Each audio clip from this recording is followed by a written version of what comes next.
What is the Schomburg Center? To me, it is home. The place where we come to see who we really are, not just somebody else's reflection of who we are. The Schomburg Center is a place of culture. It's a place of history. It's a place of knowledge.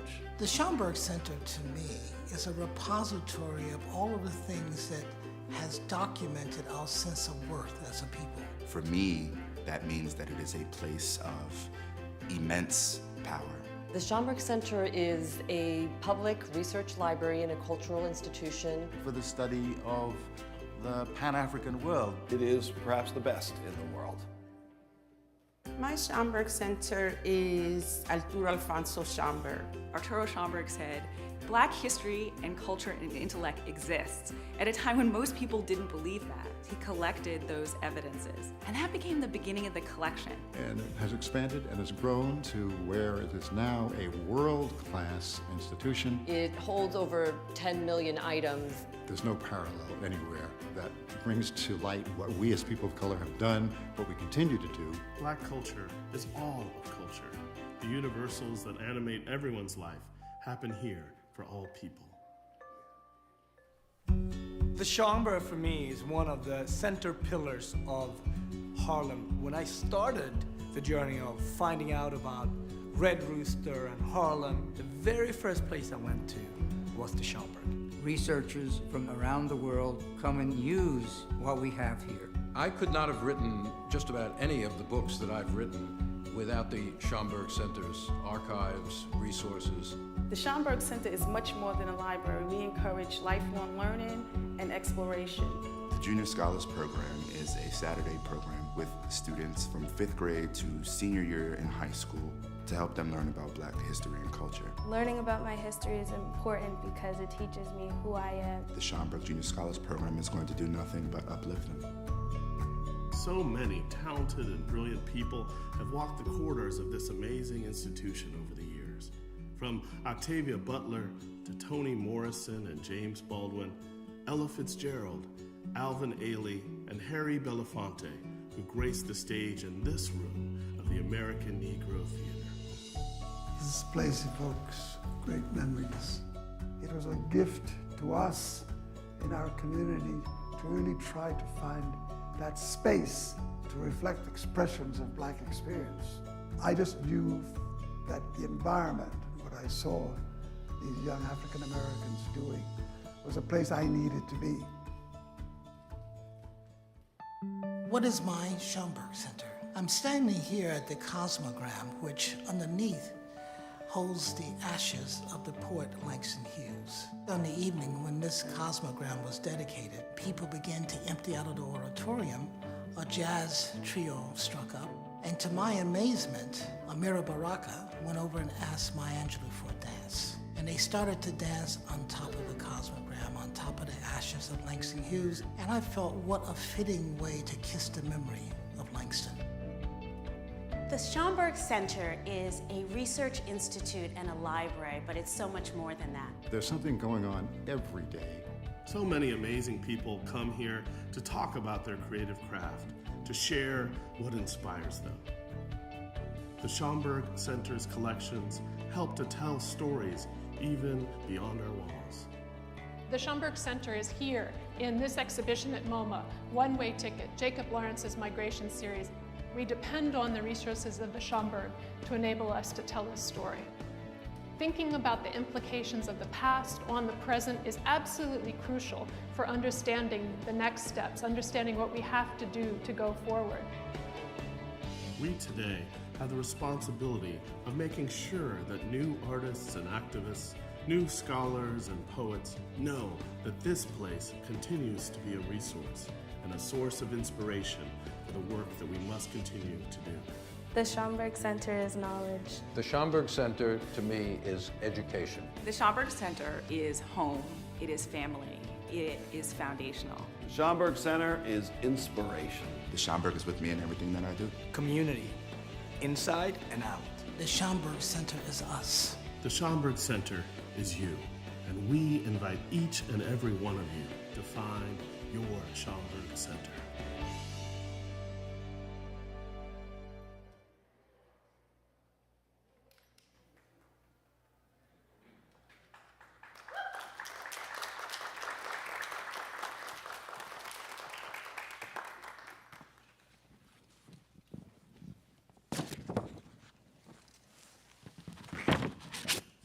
Good afternoon, and thank you all for being here on this marvelous Saturday afternoon that I know you all have visions of maybe being at the beach.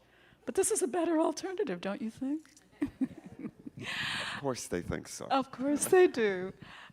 First of all, thank you for being here. And I am delighted this afternoon to have this marvelous conversation with B. Michael. And I hope that as you are sitting there that you're thinking about things that you may want to talk about as well. So there'll be a little time for Q&A. So why don't I introduce B. Michael for those of you who don't know, though I can't imagine that you don't know, but just in case. Fashion designer, he was born and raised in Durham, Connecticut. His mother was a real estate agent and his father a certified public accountant. And B. Michael found great inspiration through his grandmother's taste and his mother's keen sense of style. He attended the University of Connecticut and also studied at the New York Fashion Institute of Technology. First, he was hired as an account executive for a Wall Street firm, but decided to pursue a career in millinery. So he started designing hats under Oscar de la Renta, Louis Vuitton, and Nolan Miller in the 1980s. He also, for television soap opera Dynasty, created costumes. Following his success on the show, B. Michael became creative director for the Aldo Hat Corporation. And in 1989, he decided to launch his own namesake millinery line, for which he did gift me one. I remember it so well. Beautiful hat. And in 1999, developed and launched his first couture collection with the help of PR guru Eleanor Lambert, who I also met. B. Michael has fans and clients that were not only Cecily Tyson, but here are a few names: Ashley Booter, Amy Fine Collins, Valerie Simpson, Felicia Rashad, Tamara Tooney, Beyonce, Nancy Wilson. If you want me to stop, I will, but I won't. Susan Fales Hill, Elizabeth Alexander, Lena Horne, Whitney Houston, Halle Berry, Vanessa Williams, Lynn Whitfield, Valerie Simpson, Patti LaBelle, and Carmen de Lavalade. Okay, so everyone sitting here, I want to know that your names are going to go on this list the next time we come together. He has shown his B. Michael America Couture collection in Beijing, China, Korea, and Shanghai. His ready-to-wear fashion line, B. Michael America Red, sells in Macy's department stores across the United States. He is a member of the Council of Fashion Designers of America, CFDA, which is amazing and marvelous and at the top of the world there. And he is a guest lecturer and serves on a number of advisory boards. Raise your hands when you decide that you're going to go straight to his atelier after this. Today we celebrate B. Michael as author for his poignant photographic memoir, Muse, Cicely Tyson, and Me, A Relationship Forged in Fashion. B. Michael, we want to talk about some early impressions, but I think we have a video first. Okay, great. Yeah.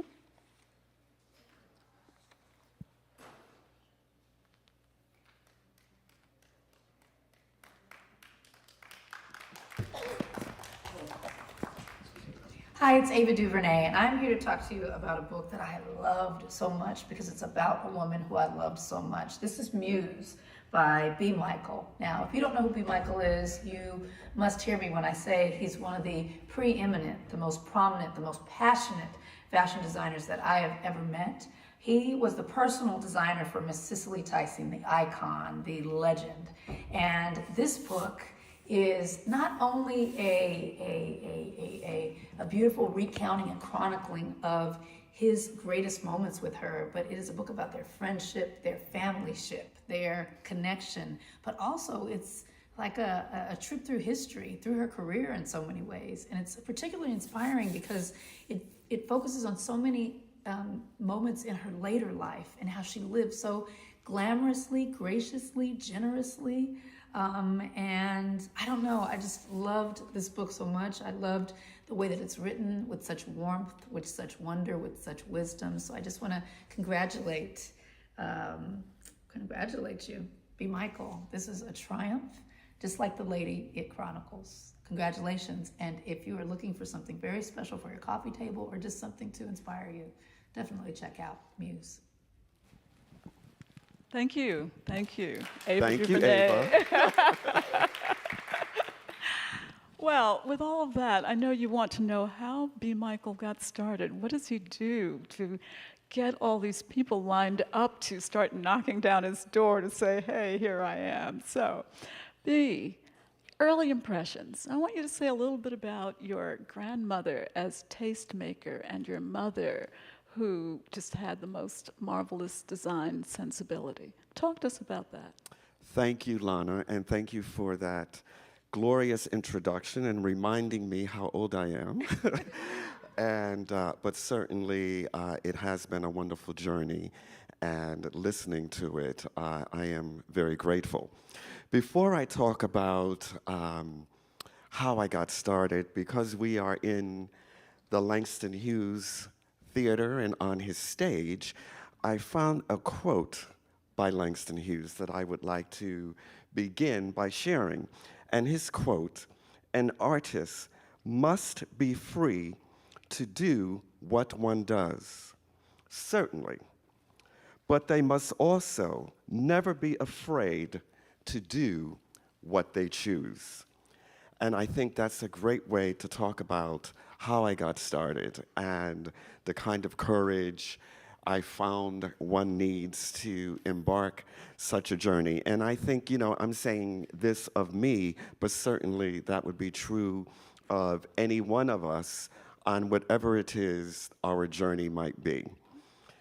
And so for your question, yes, like so many, I had a very influential grandmother who did have great taste, and it was her charge to cultivate that in me. She saw something that I had not even early age recognized, but she recognized it and cultivated it and exposed me to it, and I talk about that in the book, and I love that it's an opportunity also for me to give that tribute to her, a woman who only finished the 3rd grade.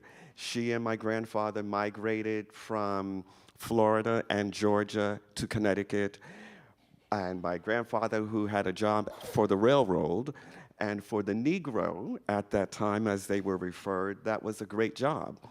It enabled them to buy their first home. They college educated my father, their only child, and so they became the example and removed, even to this day for me, the excuse. My grandmother had great taste, and I talk about the fact that she would take me shopping to very fine stores and then give me the responsibility of selecting the dress that she would purchase. Now, and okay, I was maybe 12 and 14. I can hear everyone out here saying, really? It's 14. But, this relationship with your grandmother, to even get to a place where you get to select the dress, is something that talks about that place in family where you have spent time loving and being loved. You can only do that if you're loved and being loved, such that there is that absolute sense of this could only be a place where you could be nurtured, right? Absolutely.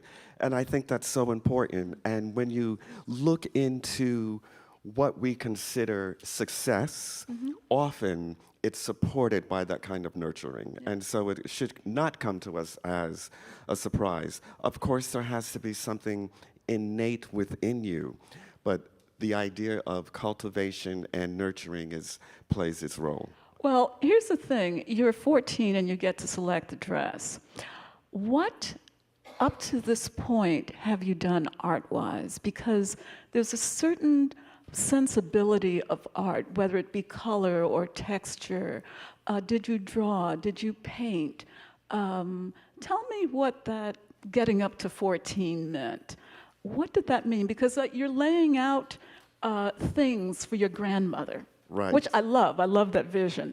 So, you know, when you get to that place in the book, you're just going to love it too. I just love the way in which you start. If I'm belaboring this, let me know, because we have so many other things going on here with what we have to do today. But it was just that sort of seminal sensibility of be as a young person. How do you Great get question. And I don't remember ever not being this person. Mm-hmm. So even as a kid, you know, in biology, we would have the anatomy of the human body, and I would sketch over mine. So, I mean, I don't remember ever not having this kind of sensibility. As a young kid, I was fascinated by old movies, but I was fascinated because of the fashion of the old movies. So while my brothers were, you know, doing things that were much more expected, I was watching, you know, Breakfast at Tiffany's. So I think that this is who I am, and so I don't know any other way to be. Okay, so we're going to go on. We're going on. Talk about your mom. And my mom, also a great influence, who, you know, unlike my grandmother, who was very glamorous, meaning the hat and the gloves, my mom had a different sensibility. She was about navy blue and a single strand of pearls. And so I think somewhere in the middle is where I landed. You know, the very glamour of my grandmother and then the more classic chic of my mom somehow created the middle space for me. When you get past living at home and you're off to school, you're thinking about yourself as an artist even as you reject Wall Street. Yes. I took a leave of absence from my job and didn't go back. You see? This is, you know, following that calling. It reminds me a little bit of Bill Cunningham. Yes. Who also had this sense of, you know, looking at what art looked like in terms of women's clothing or hats. He too started out with hats. So tell us about your journey.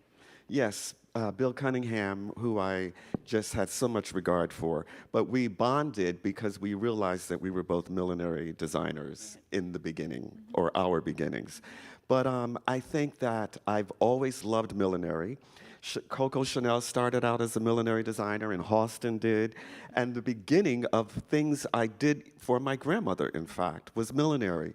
And so it was a great beginning for me. It's still my first love. I'm distracted by your headpiece. And, but of course, as a millinery designer, you see the full vision, and that was my segue to couture. This is amazing. I wanted to get right into Cecily before we continue to start talking about other things. I want to talk about her as your muse. This is the subject of the book. And I'll get back to the book in a second.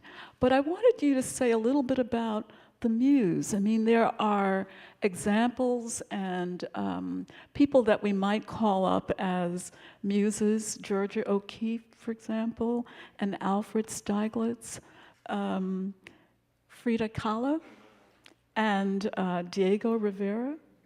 But a little closer to fabric and designers, Audrey Hepburn and Givenchy. Yes. Yeah. So talk to us a little bit about your relationship and how that would evolve for her to become your muse, for Cicely Tyson to become your muse. For Cicely Tyson, who appeared at my door, my atelier, for the very first time, giving me 5 days to gown her for what was to be Oprah Winfrey's Legends Ball. My only visual frame of reference for Cicely Tyson at that stage was seeing her run through the field of Sounder or walking to the fountain as Miss Jane Pittman. And now to have to create this ball gown was, I could not believe she's standing there and that this is my charge. And as I embraced it and I described what we felt as a blink, meaning without even thinking, you know that there's a connection. And a muse, as Cecily became for me, is someone who embodies, you know, the visual of your artistic vision. I mean, it's an energy. It's not just visual. It's an energy. It's a wavelength that you experience together. And to this day, when I'm working and sketching, I still feel that energy. So she still is a muse in many ways. But it's the person who really knows where your artistic eye lies and how to bring that to life. These relationships generally are forged in very interesting ways, some of which we can explain, and other things defy that sort of definition. I have before me a little bit out of Cecily's book. Okay. Oh, yes. I didn't tell him that.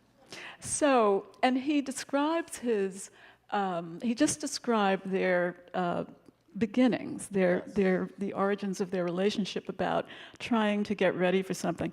From Cecily's book, she says, "Before the Tonys, the distinguished designer and my beloved longtime friend, B. Michael, created my haute couture masterpiece, an indigo trumpet silhouette gown with hand-draped ruffle seams in silk mikado."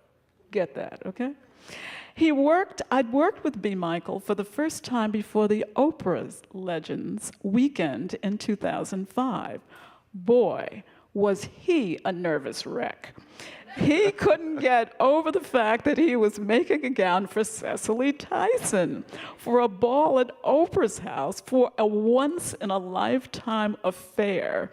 He took my measurements and spun up a work of art, and though it was a little big in a couple of places, I pinned it here and tucked it there until it was a stunner. I never know what that man is going to create, nor does he. I'm sure, like most of the greats, he works best under pressure, and though his creations often reach me at the nail-biting last minute, I rarely use any other designer. His talent is unparalleled.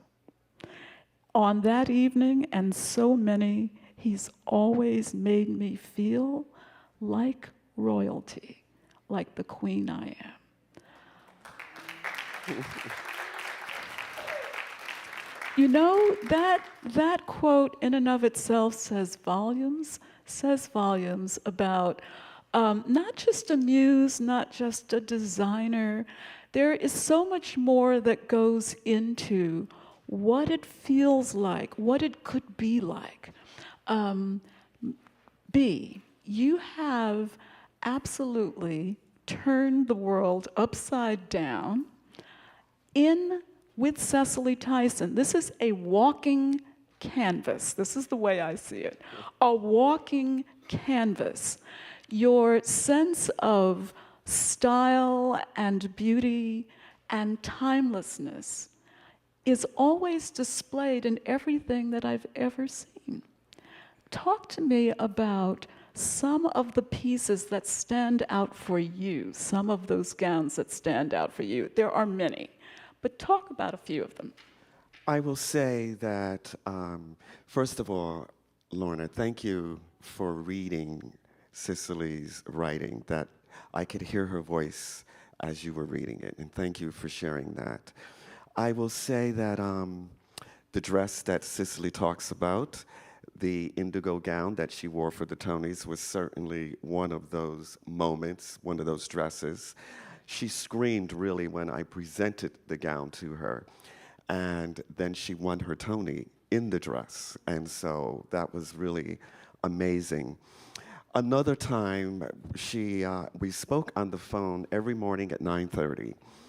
And then we would see each other throughout the day if, you know, we were doing a project or having lunch or something. And then that's it. We'd speak the next morning at 9:30. So if she called in the evening, there was a reason. So on this particular evening, the phone rings and she's crying. And I thought, oh my goodness, what has happened? When she finally was able to speak, she said, I just got off the telephone with my manager and the president of the academy, and they shared that I will be receiving an honorary Oscar for my life's work. Wow. And then, of course, I became emotional. Yes. So what I didn't tell you is that when Cecily was nominated for the Tony, I said to her, I am going to have to pray to God Almighty for a vision for your Tony dress. So she said to break the ice, as she could do so well on this Oscar call, well, B, you prayed to God for the Tony dress, so where are you going for the Oscar dress? And that Oscar dress I made with a fabric that I bought in Europe. It's vintage, circa 1960s. The fabric is from a mill that has since closed. And the mill at the time did all of the fabric for the haute couture collections of when Mr. Dior was designing and so forth. And I bought this fabric, paid a ton, was on a shopping trip and thought someday I will use this fabric. And I took it out of the vault for Cecily's Oscar. And the fabric is a vertical stripe. And I thought, well, I just can't have a vertical stripe. And so my pattern maker and I took the pattern that we had created apart and made the dress into 144 pieces so that the stripes could go in different directions. Wow. Do not try this at home.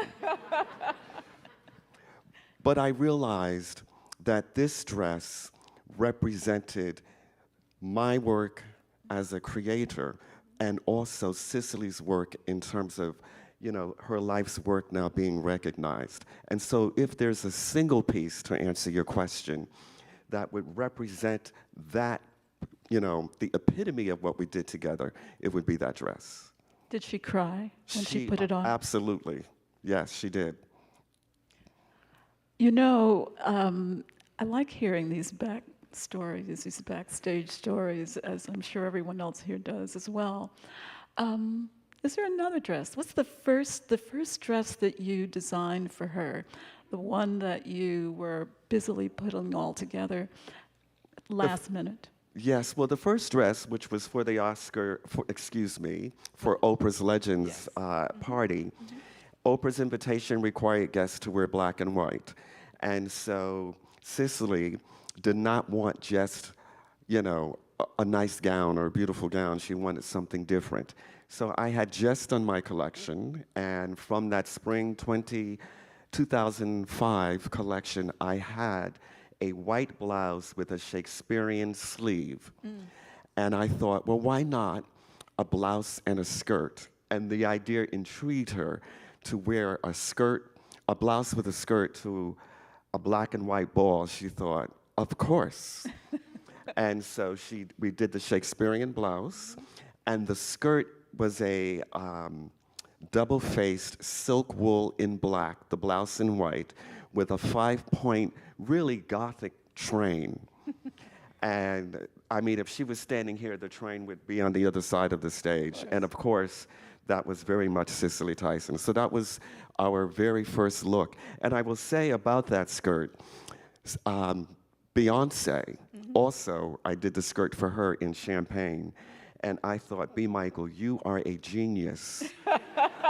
That you could put the same skirt on Cicely Tyson and Beyonce, and they both wear it as the queens they are. Yeah. Yes. Isn't that fabulous? How's that for modesty? Yeah. Oh, I think it deserves a little bit of an applause there. I liked something that Valerie Simpson says.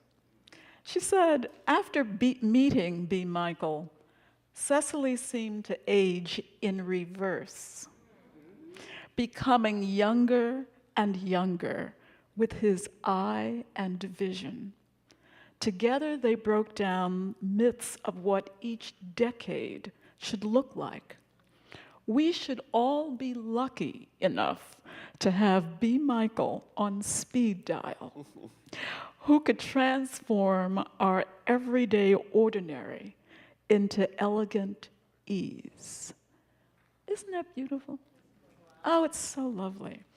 When you meet Cecily in 2005, I understand it was a connection made by Susan Fales Hill.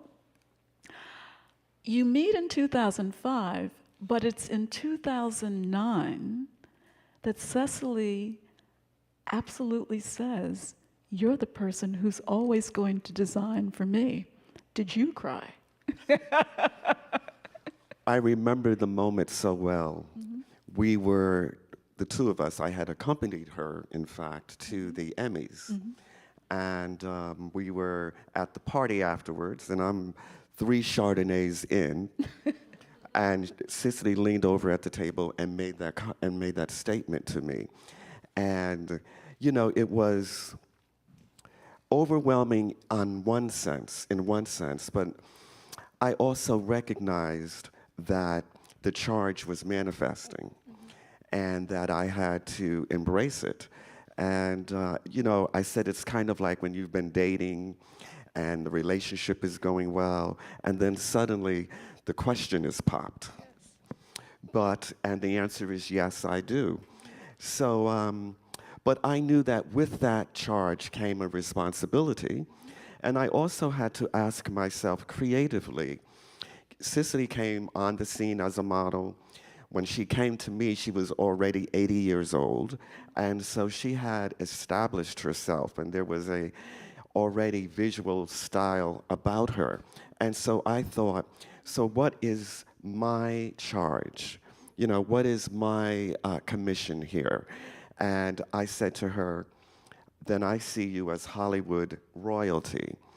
And she completely trusted me and gave me full reign to perform as her designer and she as my muse.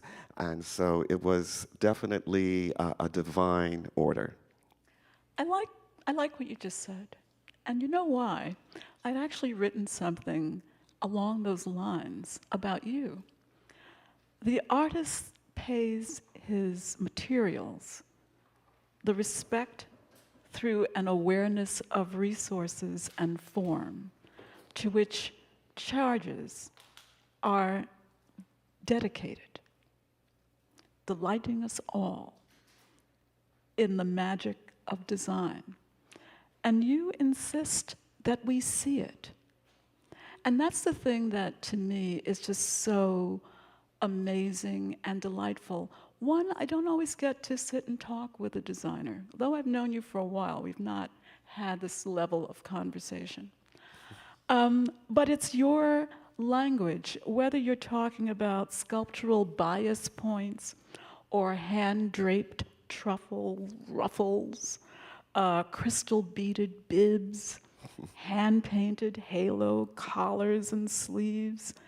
I'd like you to say a little bit about the fact that you have a collection going into the Smithsonian.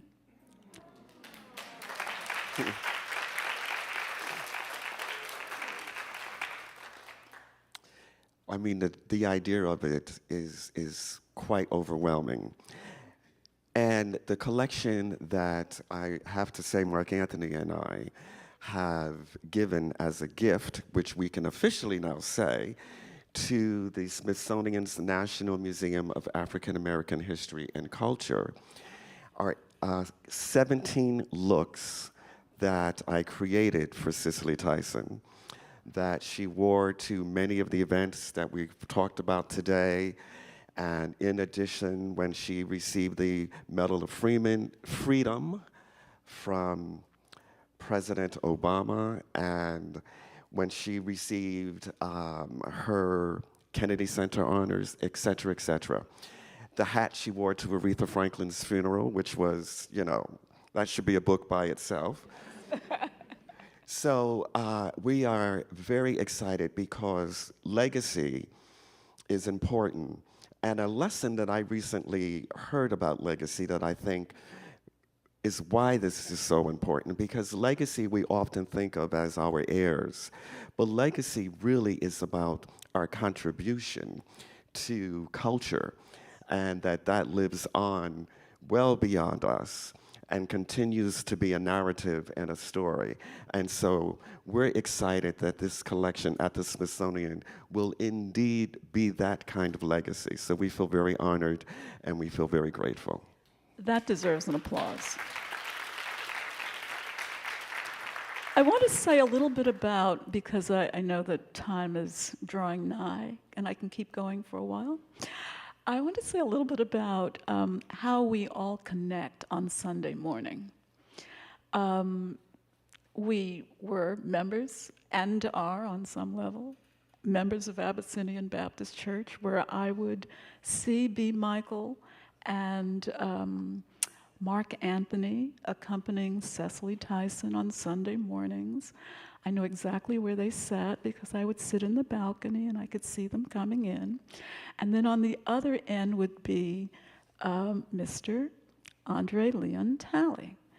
And from him, he has a little quote in the book, and I'd like to share that very quickly, and then we're going to say a few more things about church. Andre Leon Talley would say, "She wore," meaning Cecily, "the most elegant yet dramatic hats, a throwback to a tradition when ladies dressed to the hilt. I always look forward to greeting Bea and Cecily after church, just to have that warm smile and that golden, perfect diction, and that felt like fresh butter flowing all over me." Aren't you there? Aren't you just feeling that yourselves? Talk a little bit about coming to church and Cecily and you and Mark Anthony's out there somewhere. Well, you know, it's a perfect opportunity for me to say what Cicely stood for. Mm-hmm. And we talk about our relationship in terms of fashion, but really the relationship was about loyalty. Mm-hmm. That's an example and a lesson that Cicely gave us and that we move forward.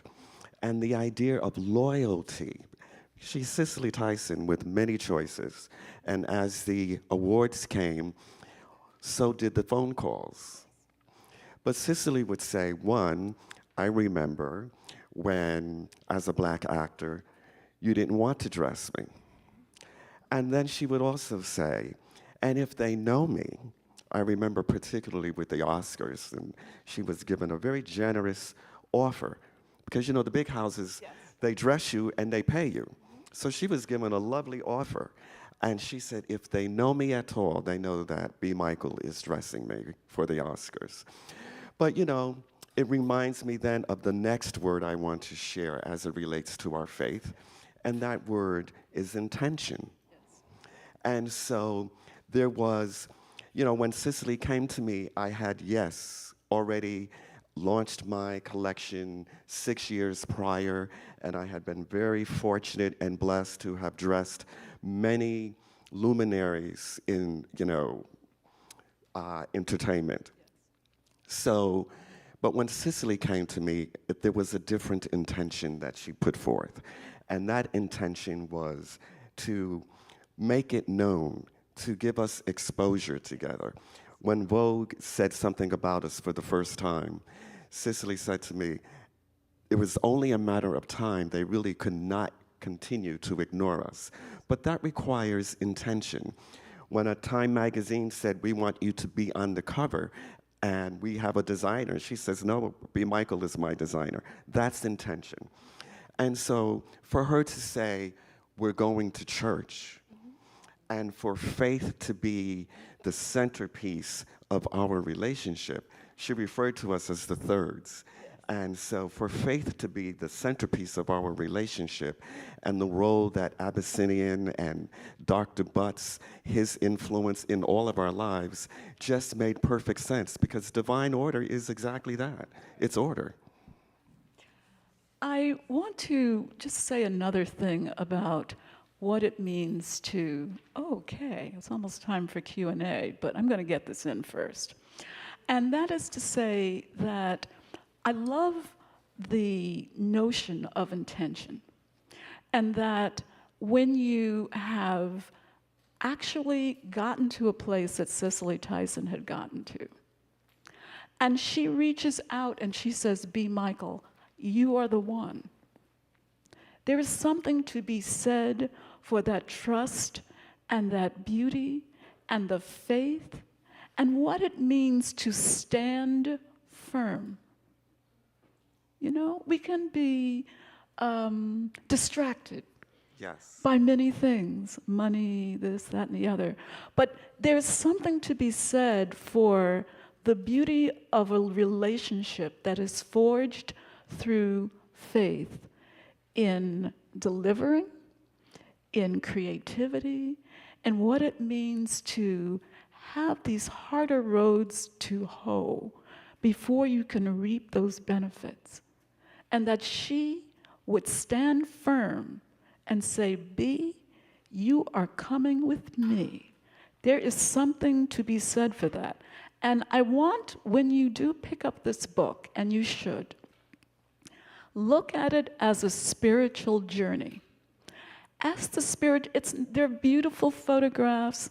There are short descriptions of what it took and where B was and where Cecily was and what they were doing.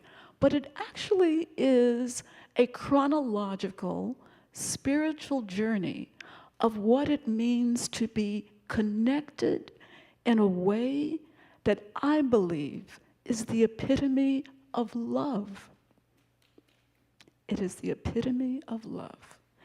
And that you could be that together in this partnership.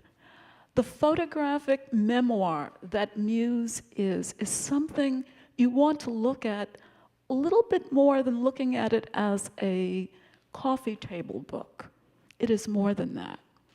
The one thing that I also loved about this book was that it talked about being a team. So of course there's B and Cecily, but he also talks about people in your team that design and construct. And Mark is out here somewhere. He should just raise his hand. He's the trio. Where is he? He's out there somewhere. There he is, all the way in the back. You want to understand that a team is more than just people you pay, but they're people who love you. And with that, you have brought all of those people to bear, including the cover of this book. There's a full page in the back of the artist who is actually painting this cover. So I don't think I have enough to say about this book, but I do want to say in terms of standing firm and what it means to not just be creative, not just be wonderful, not just be fabulous, but also to say, with standing firm, Susan Fales-Hill, who connected you in the foreword, but whose work I've read before, says, when your own country discounts your full humanity, dressing like the queen you are is an act of reclamation. Depth, purpose, and exquisite, painstaking construction. That is how these warriors for justice and beauty choose their wardrobes and let their lives live. I love you, B. Michael. And we're going to have you line up for any of you who have questions in the back. There are microphones. Please, if you have a question, go to it. While you're doing that, I also want to end. Oh, we don't have enough time for questions? Are we done? Oh, I talk right through your questions. So you're just going to have to see B as you're signing books. But I will say, we are each other's harvest. We are each other's business. We are each other's magnitude and bond. And that from one of my very favorite poets, Gwendolyn Brooks. Thank you, B. Michael. Thank you, Lana Turner. And thank you to the Schomburg Center. And all of you. Thank all of you for being with us. Thank you.